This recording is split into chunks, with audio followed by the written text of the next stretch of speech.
Welcome back to another episode of Reimagine Ownership podcast by Metaversal. I'm Yossi Hassan, founder and CEO of Metaversal, and I'm joined by Dan Schmerin, president and co-founder. Happy to be here.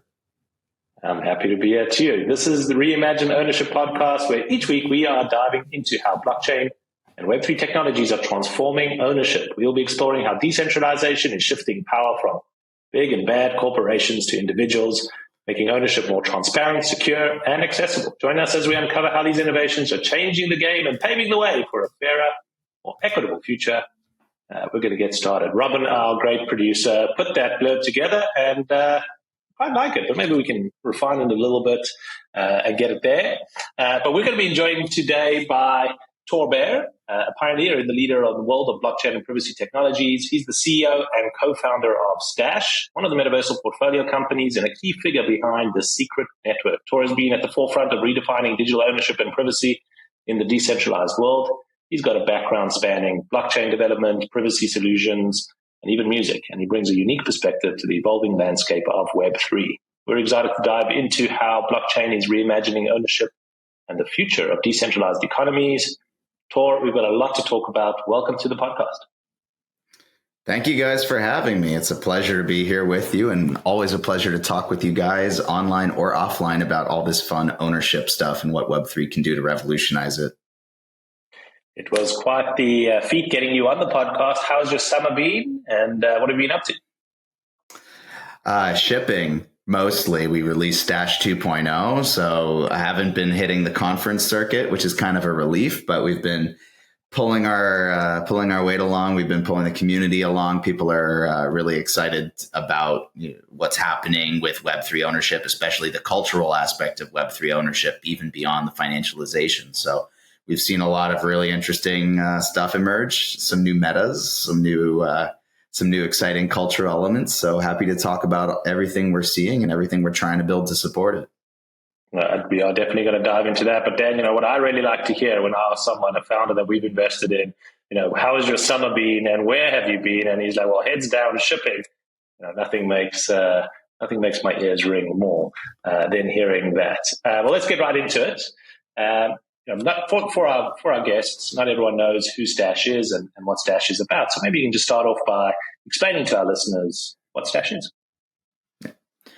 So Stashh is this convergence of everything we need to fix about how NFTs work and everything that we need to fix about how social and discovery works in Web3.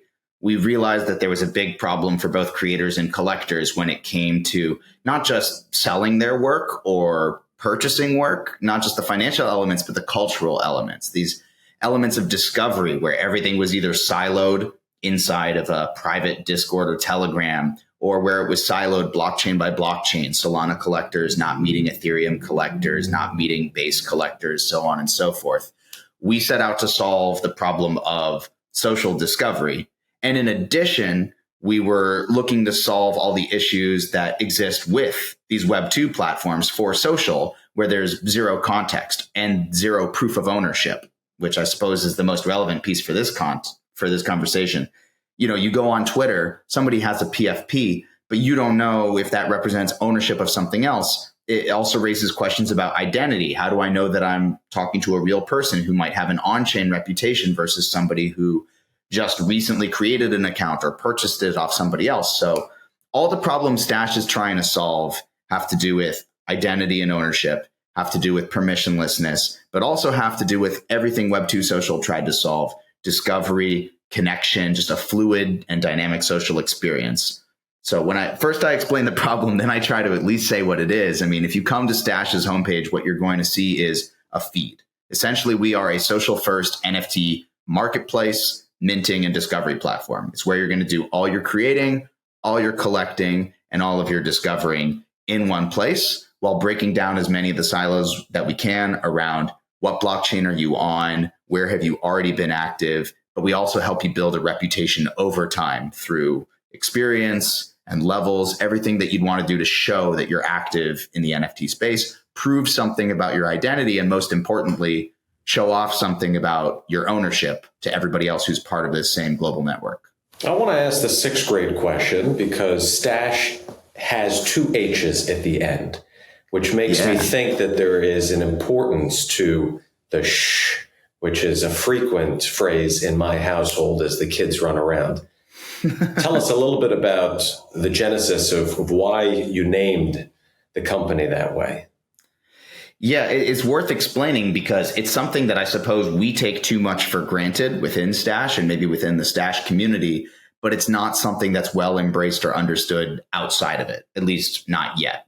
So the reason that Stashh has the double H on the end, we mean it sort of in much the same way as you might mean it with your 6-year-old or a kid, really a child of any age, or in my case with our cats. You really want to emphasize this idea of privacy, or at least, being able to have this degree of control over ownership.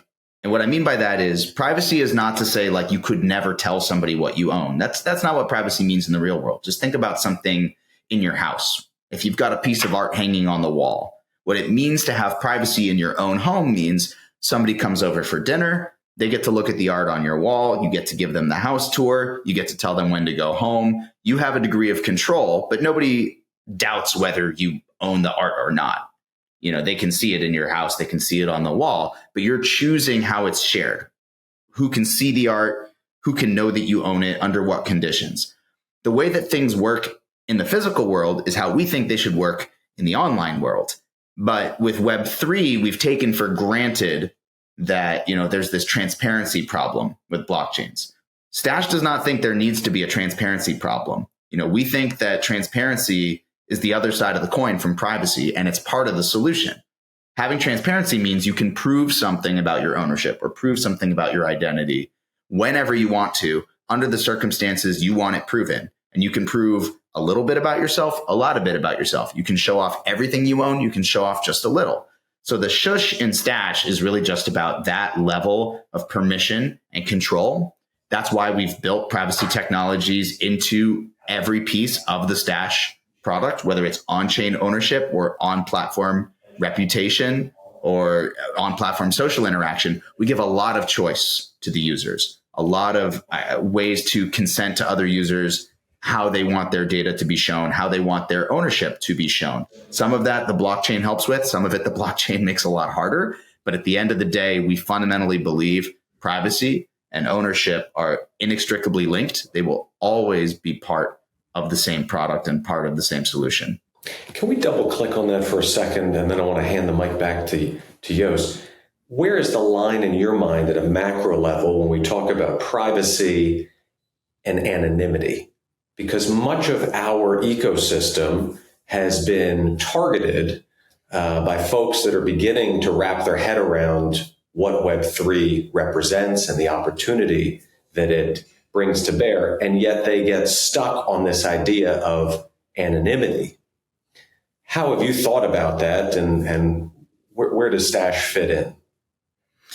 Yeah, it's interesting because I think a lot of people have misconceptions about what blockchains enable and don't. If you think that the blockchain is a tool for anonymous finance, you're going to have a bad time. That's pretty explicitly not what the blockchain does. What the blockchain can do is create a permissionless ownership structure that anybody can interact with. You can have a pseudonymous account in that the account is a series of letters and numbers, and your private key is a string of characters. And no one else can access that but you. That's pseudonymity, but it's certainly not anonymity. Every trace of your information, what you're doing with the blockchain, is on the blockchain itself, and it's auditable by every single user and observer of the blockchain. So the blockchain is not an anonymity tool by any stretch. But also, what we're trying to solve for with privacy, we're not trying to solve for anonymity. We're trying to solve for security. The reason you want privacy with your ownership is to secure your ownership so that somebody can't go and easily steal your private key or easily track everything that you do on the internet. So it makes it easier for them to try to exploit you or attack you or socially engineer you. We value privacy because of the value it gives to the end user and helps them secure their ownership. We don't value necessarily anonymity to the same extent because we know, especially for creators, collectors, people who care about the cultural aspect of the space, your reputation can be everything. And it's really hard to build a reputation if you want everything you do to never have a past and never have a future and always be anonymous and never traceable. A lot of people want what they're doing to be traceable. They just want to be able to consent to how that history is traced. They want to be able to say, I want to prove to potential collectors or potential business partners who I am and how I operate. I just don't want that to be by default radically transparent to every party in the world. So privacy is not the same thing as anonymity. That's I mean, the most important takeaway from that big long string of words, but that's not what we're solving for. We are solving for privacy and security and consent, not for anonymity. You know, the corollary I use is in this environment where fraud is becoming increasingly pervasive, meaning Web 1, Web 2, Yossi has the ability to lock down his credit report. And many people are now choosing that option because they get notifications from every major company that they interact with that their stuff has been stolen. And they provide them with a service. And they say, one solution is for you to go ahead and lock down your credit. It's a permanent freeze. And you can go onto the website of Experian or Equifax or TransUnion, which are the big three credit agencies, and unfreeze it for a period of time. You give it the permission so it stays private until you're going to an automobile dealer and they need to run a check, or you're applying for a new credit card and they need to run a check. And you provide access for 3 days, 5 days, 7 days, whatever the time period is. So I see that in a lot of what you have been building and describing. Jos, back to you. Well, Tor, you're talking about, the fundamentals of what Stashh is about is privacy and ownership. And we're about reimagining ownership in the digital world here at Metaversal. What does ownership actually mean, and why is privacy key to ownership and the kind of building of these networks, that it needs to be fundamentally there? Historically, ownership, I don't know how many millennia we want to go back to go, but ownership is traditionally something that has been secured by the state. And if we think about like what gives you property rights, what allows you to be able to say, my home is my home, well, somewhere there's a deed that shows with this public record, you actually own this thing and people agree upon this, and only a certain number of people are permitted to stamp it and say, you actually do own this thing. And as a society, we all embrace this structure because it makes life a hell of a lot easier if we all know whose private property is whose. And it makes us feel safer to know that there are a bunch of people, systems, infrastructure in place to protect those rights. Without protection for those rights, without some means of securing ownership, you do get chaos or anarchy in that you could just walk in anywhere, take anything off the shelf, take anything out of a house. I'm being hyperbolic on purpose, but just to say somewhere on this spectrum, property rights are being secured by somebody beyond yourself. We don't all just sit around on our front porches with our shotguns to make sure nobody comes in, and it makes society work a lot smoother. And there's actually a lot more trust as a result. We trust that people own what they say they own, because it's not just we're taking their word for it. We're also taking the deed's word for it. We're taking whatever other record of transactions word for it. Historically, we've needed the state to certify this. And the state really only has so many ways of handling property rights. A lot of them can be nonviolent. A lot of them can be violent as a last resort. What blockchain specifically gives us the opportunity to potentially do is say, is there another way, just with math, just with cryptography, to be able to say some entity or agent somewhere definitively has ownership and control over this other idea? And this is what public-private key cryptography allows you to do. I have the key, only I, to unlock the state of this specific wallet. Only I can move these items around. You are the only one with right access. And maybe that gives you, in our sense of the word, ownership over what's inside that wallet, because only you can alter the contents of the wallet. Only you can authorize this account to do something on your behalf. From my perspective, and also from Stash's perspective, though, there's another component. I'm just talking about right access. But what about read access? Doesn't true ownership feel like the sort of thing where you'd also, as I did with my home example, give you read access to the things that you control. If I want to be able to say, I own this, but I don't have to tell the entire world at any given time, right? We're not talking about just some government official or just my dad or just North Korea. We're talking about every single entity can now read the state of the blockchain. That to me does not feel like true ownership. It feels like we got a little closer maybe to being able to operate in a more permissionless structure of enforcing ownership rights, or at least, having them verifiable. But we've gone too far past that solution over to something that I think creates far more problems than it solves. So with blockchain, yes, we've created the opportunity for a new dimension of ownership, for a new paradigm for securing ownership and proving ownership, but it's not a perfect solution. And I would go so far as to say, in many ways, it's a worse solution than anything we've come up with before. It would be the equivalent of leaving everything in your house out on the front lawn to make sure that everybody knows that it's actually yours. Not the best way to handle things. Fortunately, we're nowhere near done innovating with this model. And I want to touch on a little bit of your background in music and doubling on the theme of ownership. If we think of platforms that exist today like Spotify, and really have changed how musicians distribute music and monetize their work, but they've prioritized reach over ownership. And as a musician and as a blockchain expert, how do you think technologies like Stashh and others can help regain control over their creative output? And do you see NFTs playing a part in reshaping kind of music distribution and music ownership? And how does this play out in that world? I know that streamers of music, you can do a billion plays on Spotify and make, I don't know the exact numbers, but make like $100. And there's a lot of pushback now. But me as a consumer, I love the fact that I can have music in my pocket and listen to any song. How do you think that's going to all play out?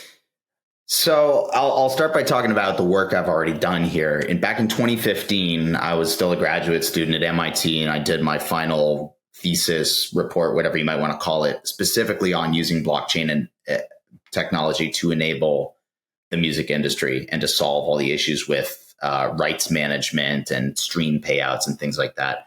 I'm saying the year was 2015. We don't even have an Ethereum mainnet. I think like a month before I had talked to Joe Lubin in a warehouse somewhere in Brooklyn. So the most of the solutions that were being discussed were not even things that were yet viable. It was like maybe with this future smart contract technology or something else. The thrust of my report, though, was not like we're one blockchain technology away from solving this problem. The thrust of it was the problems mostly exist within the music industry, not with the technology.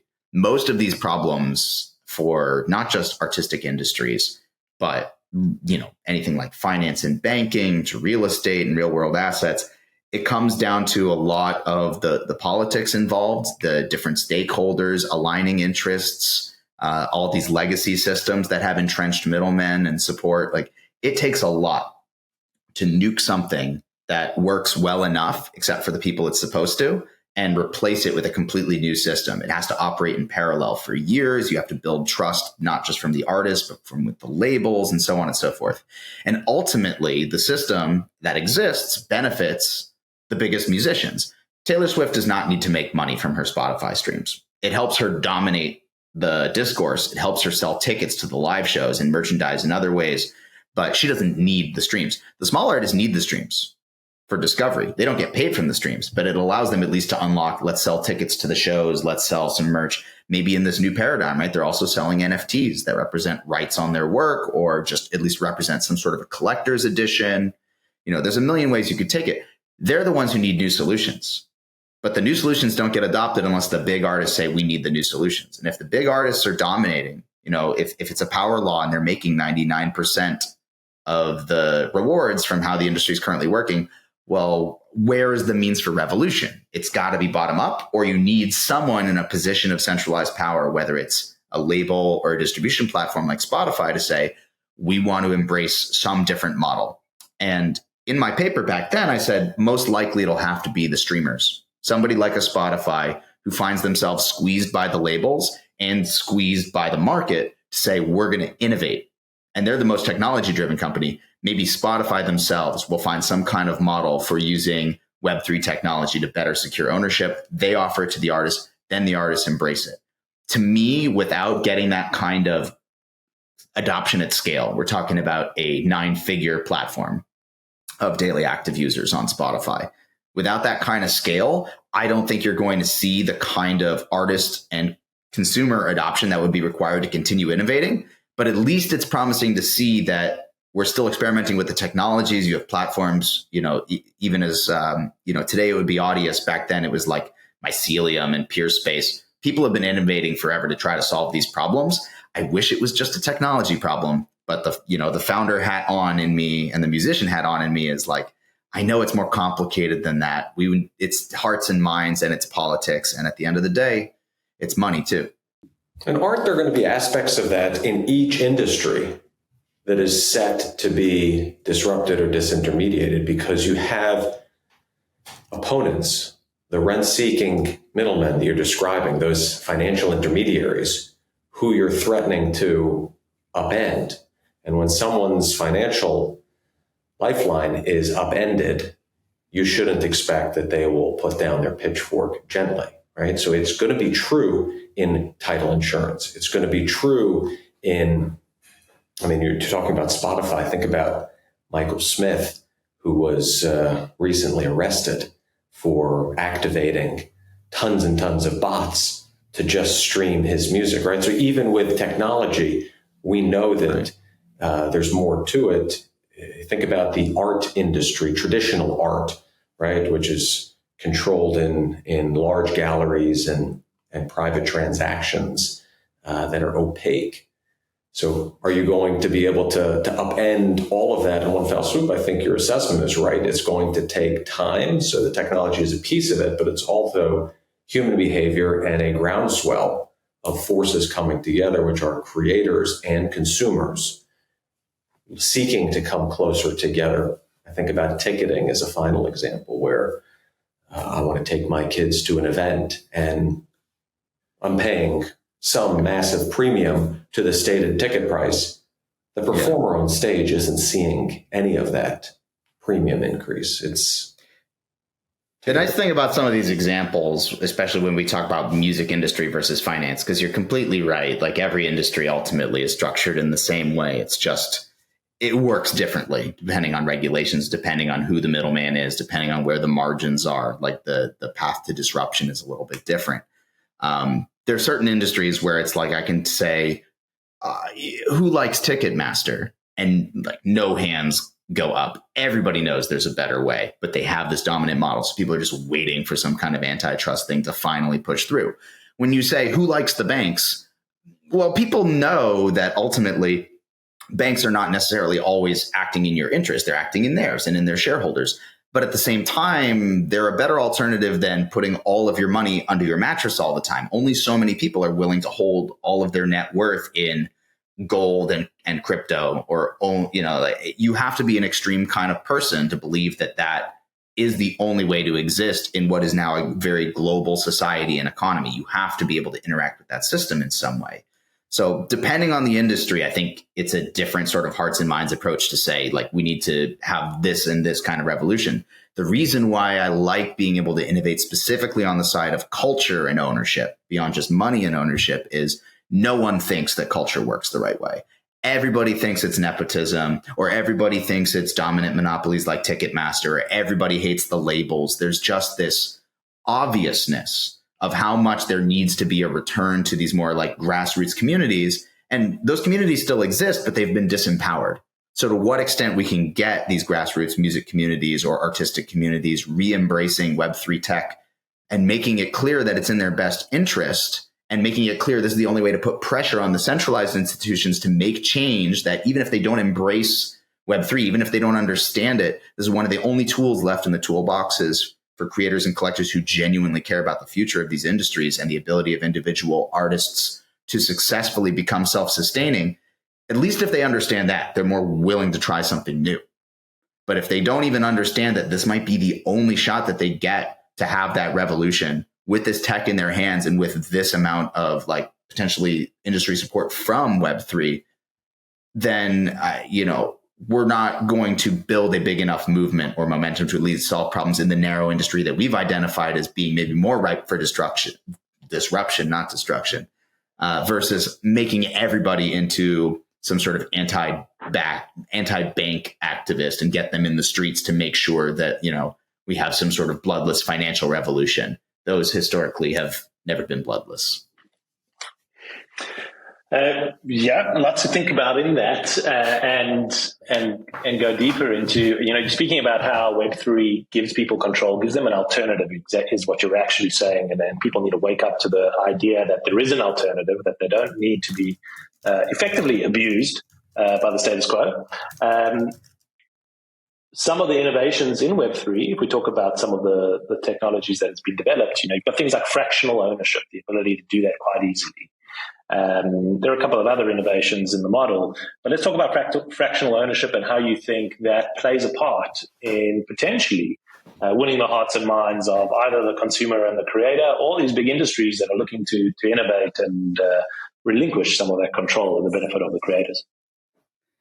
Yeah, fractional ownership is a really interesting concept to me because every time you start talking about something where each word in the phrase itself is sort of like a contentious definition, what does fractional mean? What does ownership mean? And so now what does fractional ownership mean? I used to do this every time I talked about decentralization, and people were like, let's talk about decentralized private infrastructure networks. And I was like, each one of those words could mean 90 different things. So how can we agree on a definition of like this sort of collective phrase? But we've already talked about ownership. Let's talk about fractional, right? We already, to some degree, have what I would consider to be fractional ownership. And you might just call it a corporation, right? Where you can have shareholders in this traditional stock model, and the corporation is an entity that owns and controls things. It acts as an agent on behalf of these controlling parties. And we've devised offline legal systems for how that's managed. You have some sort of board structure. You have a CEO. You have people who have accountability. There's a legal system for enforcement. So we have fractional ownership structures, but they work the same way as ownership structures more generally, that somewhere there's some sort of series of legal institutions that help enforce these rights or help enforce accountability. Now, going back to what we said with ownership, how much of that can we do with a blockchain? How much of this can we make automated? How much can we do with smart contracts so we remove the ability for abuse or increase the ability to have auditability? There we can do quite a lot. We can do quite a lot to say, here is this asset, provably on chain, and ownership in this asset. If the asset is transferred, if it's sold, automatically there's some sort of flow, which is really just a flow of data on a blockchain, but there's a flow of this data that has monetary value back to these specific accounts. And these specific accounts are controlled by these specific entities, which may or may not be individual human beings. They may themselves be corporations, or they may be autonomous artificial intelligence agents. It can be arbitrarily complex to start to figure out what this all means. And then we get into, beyond all that, what are the social implications if like every single asset that we would consider valuable has thousands of different owners? As humans, the way we're like hardwired, we can conceptualize, this is my house, this is my cat, this is my family, my. We are very much the center of the world. We know the things we consider to be ours. And then we have some concept of joint property, and then so on and so forth. But really, we have that sort of egocentric view of the world by design. Once we get into this world of like, we all partially own a lot of things, well, maybe that makes all those things more valuable from an economic perspective, because now we're increasing access. Everybody can own a little bit of a Picasso. But then what does that mean? If everybody owns the Picasso, does anybody own the Picasso? Is there a magic number of people who own the Picasso that make it still socially valuable in addition to economically valuable? Is it 7? Is it 1,000? Does it have to be exactly 1? These are totally open questions. So from my perspective, fractional ownership is an interesting design space. I love it. I don't have a perspective strong enough personally to be like, I can speak for every human on the planet. Here's what people are going to find valuable. But if we can construct on-chain markets for fractional ownership, and the market tells us what people find valuable, or what any entity or account or autonomous agent would find valuable, we're going to start answering these questions experimentally as opposed to having to sit here and hypothesize, oh, this is what people are going to think is expensive or socially flexible, whatever we want to say. I just want to test and prod. Let's see what the market thinks. Let's see what people think. And then we know. And I hate to just leave it theoretical, but man, the rabbit hole is endless, as you can see. Well, maybe one of the world's kind of biggest experiments of this exact question, if I take people back a little bit, is ConstitutionDAO, where there was an effort to acquire one of the last remaining copies of the Constitution by the global space, by the global public. And I think it was about 40,000 people came together very quickly in about 48 hours and raised almost $50 million. And if they were using something like Stashh, then the amount of money that was contributed did not need to be public. It didn't need to be transparent, like you said. That's true. And then couldn't have been outbidded at an auction, and then one individual got the Constitution. But it did open up the concept of how do you get millions of people or tens of thousands of people very quickly to say, what is the value of this thing, and does a group of people want to have more say over its control and governance of it? And that was able to be done very, very quickly. So we are seeing that type of experimentation happening. We are seeing things like meme coins, come onto the sphere, and something that's trending on the internet. Now a group of people are speculating behind it and want to own a piece of the meme and do that. So these things are happening in real time. It is fascinating to think about it. And how the kind of global collective, like you say, are things more valuable when tens of thousands of people can go behind it, or is it more valuable when only one person can own it? And where is that kind of interplay between those two? Yeah. I think you're hitting on exactly what I find to be the interesting point, though. Oh, so go ahead. No, I just wanted you to remind me, we were the first institutional dollars into ConstitutionDAO, and the people token still trades. It trades at 6 cents today. It has a $300+ million market cap after losing the bidding process at Sotheby's to Ken Griffin. Yeah. It's a fascinating. I was going to say, I know exactly who won that auction because I live in Chicago and half the things here are named after him. So I know what happened very, very keenly. But you're hitting on what I think is a fascinating point, right? Here we have what has essentially become a meme coin. Right. And I don't mean that with any pejorative intention, but that's what it is. It didn't do the thing people thought it could do, but it still has value. How and why has that value been created? The people who hold it are the ones who need to know, or the potential people who would be acquiring it, or, they're the ones who really need to understand it. It doesn't have to be the same global understanding of that value. That's what makes markets exist. The fact that people can change their opinion over time about the economic value of some scarce item. But beyond that, I mean, you're hitting on exactly the point that I think Stashh is keenly aware of, which is people want to create this stuff. They want to trade this stuff. They want to collect it. Most meme coins have a half-life of about 24 hours. They're just going to rapidly lose relevance, just like a meme does on the internet. Anything that trends on Twitter, we talk about the 24-hour news cycle. There's no memory to memes within social media. And generally speaking, the blockchain is horrible at forgetting. It has a very long memory for everything, for better or worse. So generally speaking, that's a better foundation for memes, but it doesn't fix this idea that people's attention spans in the real world are strictly limited by the amount of hours in a day, by the amount of competing things they have to do. I think it was Reed Hastings at Netflix who once said that Netflix's biggest competitor is sleep. And same goes in the meme coin space. The biggest competitor is not the next meme coin. It's are these people ever going to touch grass? So I think that what we saw with ConstitutionDAO, with the people token, right? Clearly, meme coins aren't going anywhere, even if they don't do the thing that you originally thought they were going to do. But each successive meme coin has no ability to create its own memory beyond what the blockchain says about its economic history. Where is the cultural history of the meme coin? Where is it on chain? Where is it where it's provable? Where is that social context? My answer, very selfishly, is Stashh built that social context. We want someone to be able to say, hey, I've created this NFT. It's only claimable on Stashh. It's only claimable if you have collected a meme coin on this particular chain. Now, only those meme coin holders can be collecting these scarce, provably scarce cultural assets that are meant to last forever. And then when you look at that user and that user wants to prove something about themselves, they're not just proving their meme coin balance. They're not just proving something about their economic status. They're also proving, here's my cultural history with this thing. Here's the NFTs I created just for this community. Here's the ones I collected just from this community. Also, here's a record of the social things, the things I said about this. Culture is so complex. The context is so critical to creating and proving the value of these communities.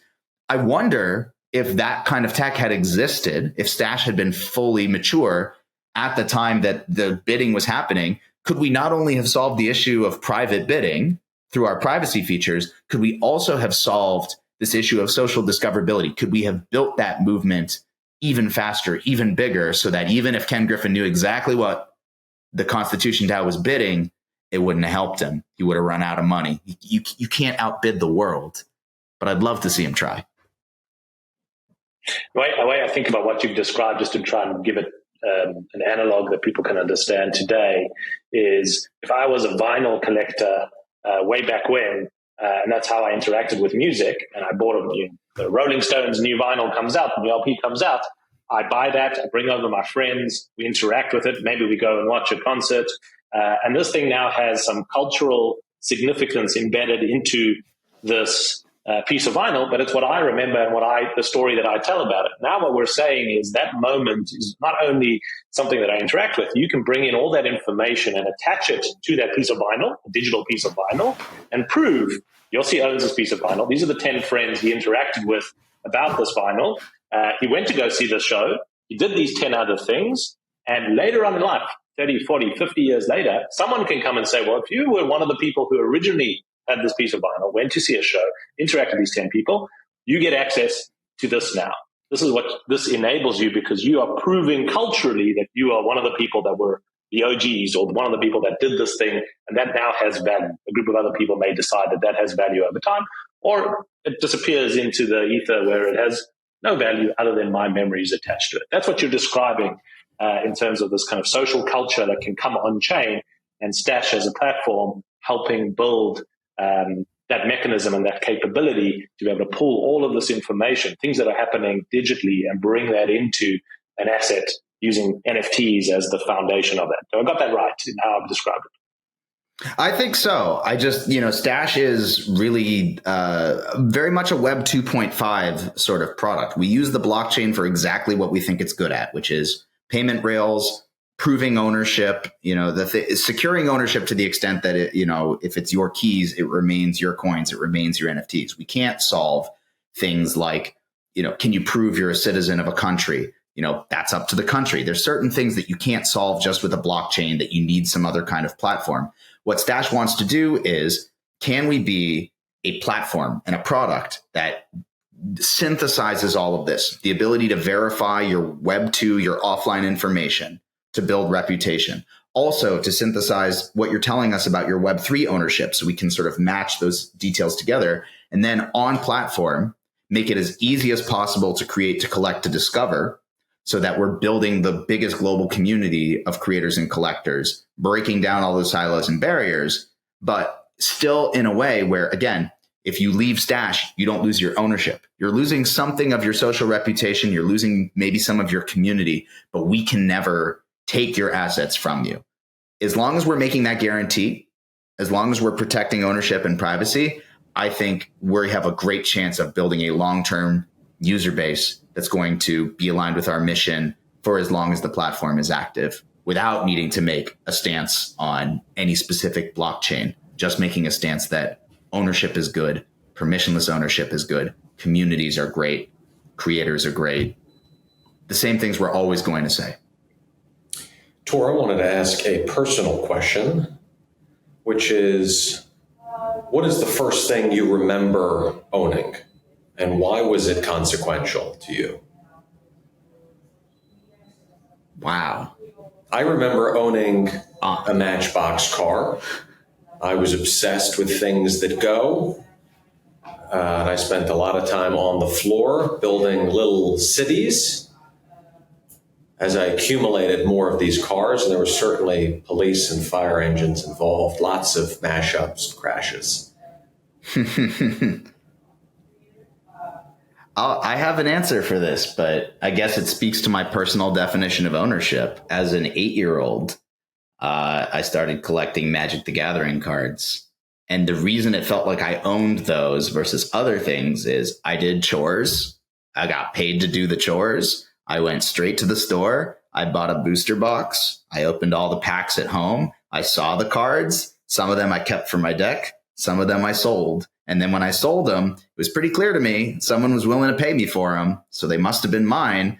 To me, that I think made it different, like ownership versus if my parents went to the store and, bought something for me. To what extent is this my Matchbox car versus like they can ground me and take my toys away? That never felt like ownership. I'm like most people in the blockchain space. I'm pretty independently minded. I wanted to do it all myself. Unfortunately, I don't have a lot of those Magic cards anymore. If I did, I think I would just be happy to have the memories even more than the extreme monetary value that some of them have acquired. But I definitely think that was what I would consider to be something, the youngest memory that I have of something that I knew and definitely felt ownership over. I think that was very formative for me. And I think probably it was formative for a lot of collectors and probably for a lot of creators who now deeply understand their collector audience better than anybody else. I love you. You said it right there. I think ownership is a feeling and one that we're hoping to bring to the world in new, profound ways. Tor, thank you so much for joining us today on the podcast. And to our listeners, thank you for tuning in. If you enjoyed this episode, please like and subscribe the pod. It definitely helps us reach more people. And we've got some really incredible conversations coming up. Until next time, goodbye.